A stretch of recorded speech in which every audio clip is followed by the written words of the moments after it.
Cette vidéo est uniquement à des fins éducatives et non pour promouvoir l'utilisation de substances illégales. Bonjour à tous, sujet du jour, le Dianabol. Quand on parle de stéroïdes, il n'y a pas plus old school que le Dianabol, aussi appelé Diana, Débol, le petit déjeuner des champions, etc. Les noms chimiques de cette molécule sont notamment la méthandrosténolone et la méthandiénone. Le Dianabol reste l'un des stéroïdes les plus populaires, mais c'est surtout l'un des plus importants de l'histoire.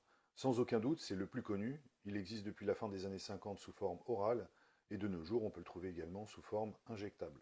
Pourquoi ce stéroïde est-il historique? Tout simplement parce qu'il a donné naissance au dopage moderne. Par contre, ce n'était pas le tout premier stéroïde anabolisant utilisé à cet égard, puisque la testostérone avait été synthétisée avant, mais le Dianabol a ouvert la porte à une nouvelle vague d'utilisation de stéroïdes qui a grandi bien au-delà de tout ce qu'on pouvait imaginer. Il faut savoir que le Dianabol est l'un des seuls stéroïdes anabolisants qui a été développé dans l'unique but d'améliorer la performance sportive pendant ce qu'on a appelé la guerre froide du dopage. Au cours des années 1940 et 1950, l'Union soviétique a commencé à dominer les Jeux olympiques et l'utilisation de la testostérone par de nombreux athlètes a laissé le reste du monde sur le carreau. Pendant ce temps, l'équipe olympique américaine et le docteur Ziegler, futur créateur du Dianabol, ont pris connaissance de l'utilisation de produits dopants par l'URSS et ont su réagir rapidement pour permettre aux Américains de se mettre à niveau. En 1958, avec l'aide du docteur Ziegler, Ciba Pharmaceuticals relâche plusieurs lots de méthandiénone sous le nom commercial de Dianabol. Le composé a été conçu dans un effort pour maintenir les propriétés anaboliques de la testostérone dans une formulation puissante à action rapide. Apparemment, du jour au lendemain, le stéroïde a eu un énorme succès, donnant un avantage notable aux athlètes américains sur leurs rivaux soviétiques. Après sa création, le Dianabol trouvera rapidement son chemin dans presque tous les sports de compétition imaginables. En combinaison avec de la testostérone exogène, cela donnera naissance à une amélioration des performances absolument inédite dans l'histoire.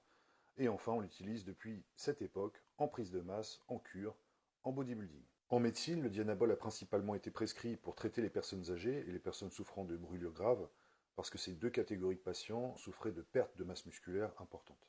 A noter que c'est seulement vers la fin des années 60 que les effets puissants du Dianabol sont rendus publics dans le petit milieu du bodybuilding, avec Sergio Oliva, Arnold, Franco Colombo, Lou Ferrigno et bien d'autres, tous soupçonnés d'utiliser du Dianabol. Et cela a permis au bodybuilding de passer à l'âge d'or, période où les physiques sont plus massifs mais tout aussi esthétiques qu'auparavant. C'est un look qui est encore très convoité aujourd'hui. Pour remettre le contexte, il faut savoir que les bodybuilders de l'époque, dans les années 60 et 70, pouvaient demander directement à leur médecin de prendre du Dianabol et d'autres stéroïdes, sous prétexte qu'ils voulaient être plus massifs et plus forts, et leur requête était bien entendu acceptée sans problème.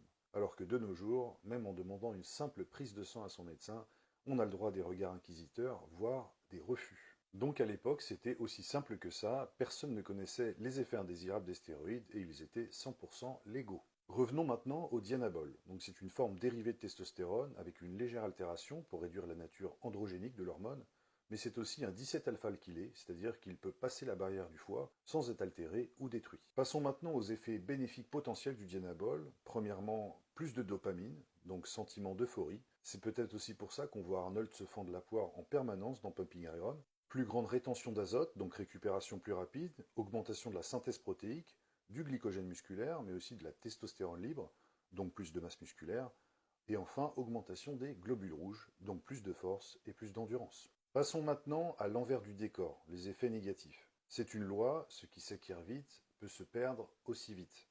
Et il n'y a pas de phrase qui résume mieux le Dianabol. C'est sûr, vous allez sûrement prendre beaucoup de poids très vite avec le Dianabol, que vous allez perdre aussi sec quand vous arrêterez le produit. Mais c'est pas le pire. Le pire, c'est qu'il a la palme des effets secondaires les plus merdiques des stéroïdes, et vous allez sûrement vous en farcir quelques-uns. Bien que le Dianabol ait été fabriqué dans l'optique de moins se convertir en oestrogène que la testostérone, c'est en réalité tout l'inverse. Il se convertit énormément en oestrogène, ce qui provoque de nombreux effets secondaires. Rétention d'eau, augmentation de la tension artérielle et aussi du mauvais cholestérol, gynécomastie, reflux gastrique, acné, calvitie, hépatotoxicité, perte de testostérone naturelle totale et aussi virilisation chez les femmes, etc. Au niveau du dosage, très honnêtement, je vais uniquement parler des hommes parce que les femmes n'ont rien à faire avec ce produit. A l'origine, le docteur Ziegler, le créateur du Dianabol, recommandait une dose de 5 à 15 mg par jour, et c'était largement suffisant pour voir des améliorations significatives dans la performance sportive. De nos jours, la norme, c'est plus 30 à 50 mg par jour, et il faut savoir que la demi-vie du Dianabol est de 4 à 6 heures, donc il est plutôt recommandé d'espacer les prises plusieurs fois par jour. Pour ponctuer cette vidéo, je vais vous donner un peu mon expérience et mon avis sur ce produit. Donc, Personnellement, je n'aime pas du tout le Dianabol, il ne m'a jamais rien apporté. Je trouve qu'il y a beaucoup d'options qui sont beaucoup plus safe et qui donneront moins d'effets secondaires en apportant plus de bénéfices. Je pense que le Dianabol a quand même sa place dans les sports de force notamment parce qu'il va permettre une meilleure performance sportive. Par contre, si on est dans une optique purement esthétique, ça sera carrément un mauvais choix. Oui, je sais, Arnold et ses collègues en prenaient et ils n'étaient pas tous dégueulasses, loin de là.